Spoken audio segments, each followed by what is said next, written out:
मुफ्ती साहब, मैं आपसे अपनी गुफ्तगू का आगाज़ अक्सर किया करती हूँ, आज भी करूँगी। मैं आपसे जानना चाहती हूँ कि नमाज किस कदर इम्पॉर्टेंट है और हमें किस तरह नमाज को अदा करने का हुक्म दिया गया है। नहमदुहु व नसल्ली अला रसूलिहिल करीम, अम्मा बाद, फ़अऊज़ु बिल्लाहि मिनश शैतानिर रजीम, बिस्मिल्लाहिर रहमानिर रहीम। क़ाल अल्लाहु तआला फ़िल क़ुरआनिल मजीद वल फ़ुरक़ानिल हमीद वक़ीमुस्सलाह व आतुज़ ज़कात वरकऊ मअर राकिईन। सदक़ल्लाहुल अज़ीम व सदक़ रसूलुहुन नबियुल करीमुल अमीनुर रऊफ़ुर रहीम। तमाम तारीफ़ें अल्लाह सुब्हानहु व तआला के लिए और दुरूद व सलाम अल्लाह के रसूल, हम सब के आका, हम सब के मौला हुज़ूर मुहम्मद मुस्तफ़ा सल्लल्लाहु अलैहि वसल्लम। नाज़रीन, एक शख्स अल्लाह के नबी सल्लल्लाहु अलैहि वसल्लम के पास आता है, करीब आके बैठते कहते हैं, या रसूल अल्लाह सल्लल्लाहु अलैहि वसल्लम, मैं इस्लाम लाना चाहता हूँ, मुझे बताइए इस्लाम क्या है। अब फरमाते हैं, अल्लाह को एक मानो। जब तुम अल्लाह को एक मानो, उसके बाद मुकर्रर वक्त पे नमाज को पढ़ो, रमज़ान के रोज़े रखो, ज़कात दो, और जब साहिब इस्तिताअत हो तो हज करो। उसने कहा, अल्लाह के नबी सल्लल्लाहु अलैहि वसल्लम, जिस तरह आपने कहा मैं वैसा ही करूँगा। जब वो जाने लगा, अल्लाह के नबी ने फरमाया, ये सच कह रहा है तो अगर किसी को जन्नती को देखना है तो वो इसको देख ले, अहले जन्नत में से है ये। नाज़रीन, नबी पाक सल्लल्लाहु अलैहि वसल्लम की हदीस शरीफ में आका अलैहि सल्लम ने फरमाया, मैं आपको मफ़हूमन और मिसाल के तौर पर समझा रहा हूँ कि हुज़ूर ने कहा कि किसी के घर के सामने नहर हो और वो उसमें से 5 मरतबा गुस्ल करे, तो क्या वो गंदा होगा, उसका जिस्म खाक आलूदा होगा? तो साहबा ने कहा, रसूलल्लाह, वो 5 मरतबा नहाएगा।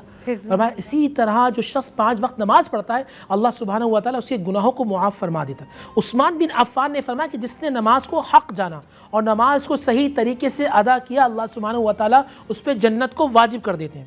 नबी अलैहिस्सलाम की अहादीस के अंदर जो शख्स नमाज को सही तरीके से खुशू खुजू के साथ नमाज को सही तरीके से अदा करता है, तो जिस तरह सर्दी में पत्ते से आप ऐसे हिलाएं, जब दरख्त के उनको ऐसे हिलाएं तो वो गिरना शुरू हो जाते हैं खिज़ा के मौसम में। अल्लाह के नबी सल्लल्लाहु अलैहि वसल्लम फरमाया, इस तरह खिज़ा के मौसम में पत्ते गिरना शुरू हो जाते हैं, इसी तरह कोई सही तरीके से नमाज को अदा कर ले तो अल्लाह सुब्हानहु व तआला उसके सारे गुनाहों को इस तरह झाड़ देते हैं। मैं यहीं से आप ही की बात को जोड़ना चाहूँगी, सही तरीके से नमाज की अदायगी क्या है कि हक़ भी अदा हो जाए और दिल को हमारे एक तमानियत हो कि बिल्कुल ठीक मैंने नमाज़ पढ़ी है। मैंने ये सुना है कि जल्दी में नमाज अदा नहीं करनी चाहिए और जो तमाम फ़राइज़ हैं, वाजिबात हैं नमाज की, वो हमें अदा करना चाहिए। वो क्या है, वो मुझे भी बताइए, हमारे देखने वालों को। माशाअल्लाह बहन, खुश रहें, बहुत अच्छा आपने सवाल किया, क्वेश्चन किया।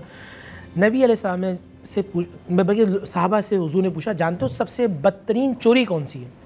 तो साहबा ने कहा, किसी ने कुछ कहा ये चोरी है, चोरी है। हुज़ूर ने फरमाया, सबसे बदतरीन अल्लाह के नज़दीक चोरी है कि तुम नमाज को सही तरीके से अदा ना करो। उजलत, जल्दबाजी के अंदर फास्ट नमाज पढ़ना कि बस खड़े हो गया, बस टकरे मारना नहीं, नमाज को सही तरीके से अदा करना। बल्कि एक रवायत में मिलता है, एक शख्स नबी इस्लाम के सामने मौजूद है, नमाज़ पढ़ रहा है। हुज़ूर ने फरमाया, जाओ फिर नमाज़ पढ़ो। फिर आया, हुज़ूर ने कहा, फिर जाओ नमाज़ पढ़ो। फिर तीसरी मरतबा आकर ने फरमाया, नमाज को सही तरीके से अदा करो, जल्दबाजी में नमाज ना पढ़ो। हमारा जो दिल गाफिल होता है ना, बड़ा अच्छा सवाल किया मेरी बहन ने, हमारा जहन गाफिल होता है, दिल गाफिल होता है, हम नमाज के लिए खड़े होते हैं और सारे ख्यालात आने शुरू हो जाते हैं। कि उसकी वजह ये होती है, जब हम कुरान पढ़ रहे होते हैं हमें नहीं मालूम होता हम क्या पढ़ रहे हैं। अगर हम सूरह फातिहा को समझ कर पढ़ेंगे, जो सूरतें पढ़ रहे हैं वो समझ के पढ़ेंगे, तो इंशाल्लाह दिल गाफिल नहीं होगा। मुफ्ती साहब, यहीं से आप गुफ्तगू के सिलसिले को हम आगे बढ़ाएंगे कि दिमाग में इतने ख्यालात आते क्यों हैं, ये हम जानेंगे एक ब्रेक के बाद। तो आप हमारे साथ रहिए।